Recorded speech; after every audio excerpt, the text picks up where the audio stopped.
Bonjour à tous, très content de vous retrouver aujourd'hui pour le retour de la compétition au Roazhon Park et le début de la saison 2021-2022 de Ligue 1.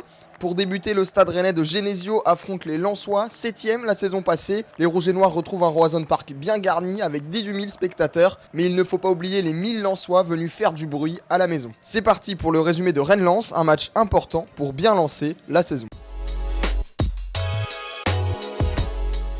Après avoir retrouvé le Roazhon Park il y a une semaine lors de la victoire en amical contre le Torino, les Rennais retrouvent la compétition et plus précisément le championnat de France. 2 mois après l'avoir quitté, ils redémarrent à domicile contre les Lensois, équipe concurrente pour l'Europe la saison passée. Côté compo, Genesio aligne le même 11 qui a affronté le Torino, un 4-3-3 avec Gomis dans les buts, Melling, Badé, Aguerd, Traoré en défense, Badé qui retrouve d'ailleurs le public lensois, un milieu à 3 composé de Hugo Choukou, Tay, Kamavinga et pour finir la triplette Bourigeaud, Terrier, Souleymana devant. Face à nous se dressent les Lensois, promus la saison passée, ils réalisent une super saison en dépassant les attentes et en participant à la lutte pour l'Europe. Dans cette saison qui s'annonce, ils comptent refaire de même et peuvent s'appuyer sur une équipe stable qui n'a pas trop bougé. On retrouve pêle-mêle Leka, Ganago, Kakuta, Jonathan Klaus et aussi le prometteur milieu Doucouré. On note aussi le déplacement en masse des supporters lensois qui ont rempli le parcage visiteur. Personnellement, c'était la première fois que je le voyais aussi bien rempli.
On assiste à une bonne première mi-temps, des Rennais qui rentrent bien dans leur match avec un côté gauche en forme, avec souvent Tay à la baguette et reprend confiance sans avoir d'action franche. Mais à la 17ème, Aguerd fait la boulette de la journée en perdant le ballon dans sa surface, pressé par Banza. L'attaquant lensois réussit ensuite à décaler Fofana qui marque dans le but vide. Après ce but, Rennes reprend confiance et dicte le jeu sans réussir à se créer de grosses occasions. La seconde période est plus laborieuse, les Rennais reviennent des vestiaires sans jeu ni créativité et se créent très peu d'occasions. On peut remercier la finition bancale de Banza et le but refusé à Lens suite à une main. Malgré 10 dernières minutes plutôt enflammées, Rennes ne repassera pas devant et le score restera à 1-1.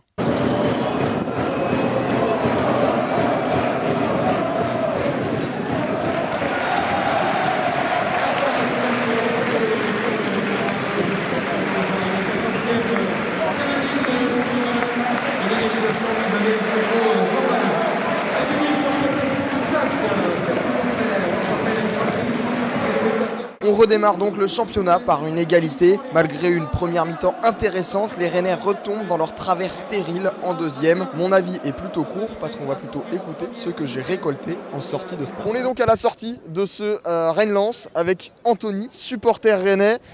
Bon Anthony, ce match, qu'est-ce que t'en as pensé? 1-1 pour le début de la saison, c'est pas mal. Est-ce qu'on pouvait faire mieux? On peut faire mieux, de toute façon on peut toujours faire mieux dans une équipe. De toute façon on voit qu'il y a encore du travail à faire, des ajustements. On voit que tout le monde, c'est un peu compliqué entre les départs, les arrivées qu'on pense qu'il y aura bien sûr jusqu'au 31 août. Donc, mais je pense qu'il y a encore du travail à faire. Et puis bon, Bruno Genesio est là entre guillemets vient d'arriver. Donc il faut lui laisser le temps. C'est un entraîneur qui fait travailler quand même beaucoup les jeunes. Donc on espère quand même du bon travail quand même de sa part. Ouais. Du bon travail. Est-ce que tu as retenu un joueur aujourd'hui sur le terrain, un joueur qui t'a impressionné par sa prestation? Moi je dirais le numéro 38, Hugo. Hugo. Hugo. On va l'appeler Hugo parce que le prénom est un peu compliqué. Ouais, il a que 17 ans. Lui. Le terrain assez rassurant. Assez rassurant, il a de l'aisance. Il est quand même intéressant. L'année dernière, j'avais été le voir contre la baie de Rennes, contre le Gmilé, c'est parce que c'est à côté de chez moi. Une facilité énorme, ce joueur-là. Mais oui, je pense que ce joueur-là, il a du potentiel et puis il est bien celui-là. Aguerd, grosse erreur. On n'arrive pas forcément à ressortir derrière. Est-ce que tu penses que si on ne fait pas cette erreur, on perd peut-être pas le match? Enfin, on ne fait pas l'égalité. Est-ce que tu pensais qu'on aurait pu tenir la baraque derrière? On aurait pu tenir la baraque, malgré que Lens a joué quand même très défensif. Ils étaient bien placés, ils ne sortaient pas beaucoup. Et tu trouves ça quand même encourageant pour la suite? Le prochain match c'est Rennes-Nantes. Est-ce que tu penses qu'on va y arriver? Il faut gagner. Là, c'est... Non, ça c'est. Il y a un match dans l'année, bien sûr il faut tous les gagner, mais celui-là il ne faut pas le perdre. Et le Brest-Rennes la semaine prochaine à Brest, tu le sens bien? Ouais, un petit 1-0 là-bas. Un petit 1-0, ça serait bien, ouais. Ça serait pour se lancer. C'est vrai que Brest a été faire un nul à Lyon. À Lyon. Mais bon, un petit 1-0 là-bas, ça serait très bien, ouais. Ok. Merci beaucoup Anthony pour ta réaction et à très vite autour du stade. On est avec Clément à la sortie du stade, membre du RCK qui vient d'assister à ce Rennes-Lens. Qu'est-ce qu'on a pensé de ce match? Un match moyen pour une reprise. Après c'est un match de reprise, on sait que c'est pas forcément évident pour les deux équipes. Un match fermé, on avait parfaitement commencé. Il aurait fallu tenir le 1-0 plus longtemps. Ça nous aurait permis je pense d'avoir des espaces par la suite. Mais, du fait de l'égalisation rapide, après ça nous a rendu un match très fermé avec peu d'occasions. Donc voilà, mais content de retrouver le stade quand même malgré ce match très moyen. Tu m'étonnes, membre du RCK, vous avez fait du bruit. Nous on vous entendait pas trop, on était de l'autre côté, à côté des Lensois. Mais vous les avez beaucoup entendus les Lensois ou c'était un beau combat en tribune? Non, je pense que c'était un beau combat. Après ils sont venus, ils étaient plus de 1000 je crois. Donc forcément ça fait du bruit. Mais je pense qu'on a bien répondu. On a montré quand même qu'on était chez nous. Et ça fait vraiment plaisir de retrouver la tribune et toute cette ambiance. On va retourner un peu sur le terrain. Est-ce que tu as retenu un joueur de ce Rennes-Lens, un joueur qui t'a impressionné dans l'effectif de Genesio? Alors Souleymana, j'ai bien aimé, ça fait peu de temps qu'il est là et franchement déjà sur l'heure de jeu qu'il a joué, je l'ai trouvé très percutant, virevoltant et de belles promesses. Ça demande à être confirmé, mais franchement pour un premier match c'était hyper intéressant. Avec un but magnifique et une plutôt belle connexion avec Tay et Melling à gauche. On a vu notre petit défaut, c'est l'erreur de Aguerd. Est-ce que on attend encore un défenseur central? Est-ce que tu le verrais plus titulaire pour peut-être mettre une rotation pour Aguerd, peut-être moins jouer, ou est-ce que tu veux garder vraiment cette défense Aguerd-Badé? Alors j'estime que Aguerd c'est un bon joueur pour une équipe qui est au milieu de tableau de Ligue 1, mais c'est pas un bon joueur pour une équipe qui veut jouer l'Europe. Voilà, tout simplement, je le trouve intéressant par moment, mais souvent trop gentil, et à ce niveau-là, voilà, on voit la différence avec Badé où dans les duels ça rigole pas. Alors ça pourrait être complémentaire, mais j'estime que pour une équipe qui veut jouer l'Europe, Aguerd c'est pas suffisant, donc j'estime qu'avec un défenseur central supplémentaire, ce sera une bonne chose. Merci beaucoup pour ces réponses. Petite dernière question, le prochain match à domicile c'est Rennes-Nantes, tu es dans le RCK. Est-ce que il y a quelque chose de prévu? Est-ce que tu peux nous donner une petite exclue? Très sincèrement, je ne sais pas encore, mais de toute façon, grosse surprise. Même si je savais quoi que ce soit, c'est une grosse surprise. Et voilà, retrouver déjà le stade dans 2 semaines pour un derby. Donc déjà, la semaine prochaine, c'est Brest. Mais dans 2 semaines, le vrai derby, c'est Nantes. Et ça fait plaisir de retrouver le stade et en plus d'avoir un derby comme ça qui nous attend. Ouais, c'est hyper alléchant. Vous nous promettez le feu? Ouais, bien sûr, dimanche après-midi, 17h dans 2 semaines, on sera prêt.